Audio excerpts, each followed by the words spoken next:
வணக்கம் மக்களே. முட்டாளான இங்கிலாந்து அணி மொத்த அணிக்கு பதிலடி கொடுத்திருக்காரு நம்ம தமிழக வீரர். அதை பத்தி தான் இந்த வீடியோல பார்க்க போறோம்.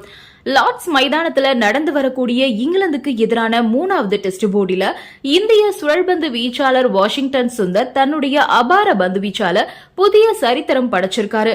அவருடைய துல்லியமான சுழல்பந்து வீச்சால இங்கிலாந்து அணி தன்னுடைய 2வது இன்னிங்ஸ்ல 192 ரன்களுக்கு சுருண்டுட்டாங்க. இதன் மூலமா இந்திய அணிக்கு 193 ரன்கள் அப்படின்ற வெற்றி இலக்கு நிர்ணயிக்கப்பட்டுச்சு. போட்டியோட 4வது நாள்ல தன்னுடைய திறமையை வெளிப்படுத்திய வாஷிங்டன் சுந்தர் 22 ரன்கள் மட்டுமே விட்டு கொடுத்து 4 முக்கிய விக்கெட்ஸை கைப்பற்றிருக்காரு. இது இந்த நூற்றாண்டுல லார்ட்ஸ் மைதானத்துல ஒரு இந்திய சுழல்பந்து வீச்சாளருடைய சிறந்த பந்து வீச்சு. இதுக்கு முன்னாடி 2007ல அனில் கும்ப்ளே 84 ரன்களுக்கு 3 விக்கெட்ஸை எடுத்திருந்தது பெரிய சாதனையா பார்க்கப்பட்டுச்சு. 2வது இன்னிங்ஸ்ல சதமடிச்ச Joe Root, England captain Ben Stokes, Jamie Smith, Shoaib Bashir இவங்களுடைய விக்கெட்ஸை வீழ்த்தி இங்கிலாந்துடைய சரிவுக்கு வித்திட்டாரு சுந்தர். அதோட 51 ஆண்டுகளுக்கு அப்புறமா லார்ட்ஸ் மைதானத்துல ஒரு இன்னிங்ஸ்ல 4 விக்கெட்களை வீழ்த்திய முதல் இந்திய சுழல்பந்து வீச்சாளர் அப்படின்ற வரலாற்று சாதனையும் படைச்சிருக்காரு. ஒட்டுமொத்தமா லார்ட்ஸ் மைதானத்துல ஒரு இந்திய சுழல்பந்து வீச்சாளருடைய 4வது சிறந்த பந்து வீச்சா இது பதிவாகி இருக்கு. சுந்தருடைய சிறப்பான பந்து வீச்சோட ஜஸ்பிரீத் பும்ரா 2 விக்கெட்ஸையும், முகமது சிராஜ், ஆகாஷ் தீப் மற்றும் நிதிஷ்குமார் ரெட்டி ஆகியோர் தலா 1 விக்கெட்ஸையும் வீழ்த்தினாங்க.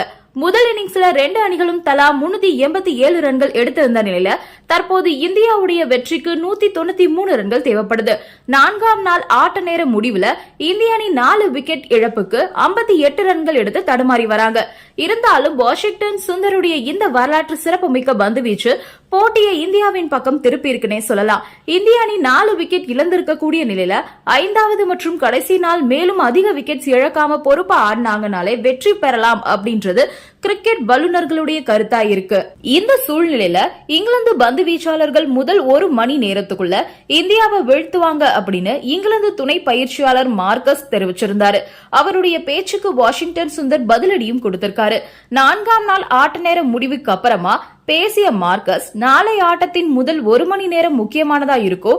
இந்திய வீரர்கள் எவ்வளவு ஆக்ரோஷமா ஆடுவாங்க அப்படின்றத பொறுத்தே ஆட்டம் அமையும்.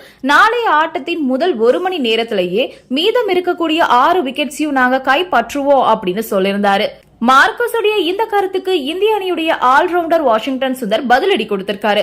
ஆட்டத்துடைய வெற்றி குறித்து அவர்கிட்ட கேட்டபோது அவர் புன்னகையோட நிச்சயமா இந்தியா நாளை மதிய உணவு இடைவெளிக்கு அப்புறமா வெற்றி பெறுவாங்க அப்படின்னு நம்பிக்கையோட சொல்லியிருக்காரு.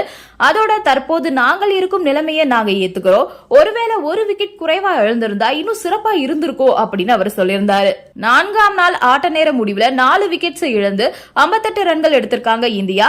தொடக்க ஆட்டக்காரர் SSV ஜெய்ஸ்வால், கருண் நாயர், கேப்டன் சுப்மன் கில் மற்றும் நைட் வாட்ச்மேன் ஆகாஷ் தீப் ஆகியோர் ஆட்டமிழந்திருக்காங்க. முதல் இன்னிங்ஸ்ல சதமடிச்ச KL ராகுல் 33 ரன்களோட களத்துல இருக்காரு. போட்டியுடைய கடைசி நாள்ல இந்திய பேட்ஸ்மேன்களுக்கும் இங்கிலாந்து பந்து வீச்சாளர்களுக்கும் இடையே கடுமையான போட்டி நிலவும் எதிர்பார்க்கப்படுது. நன்றி, வணக்கம்.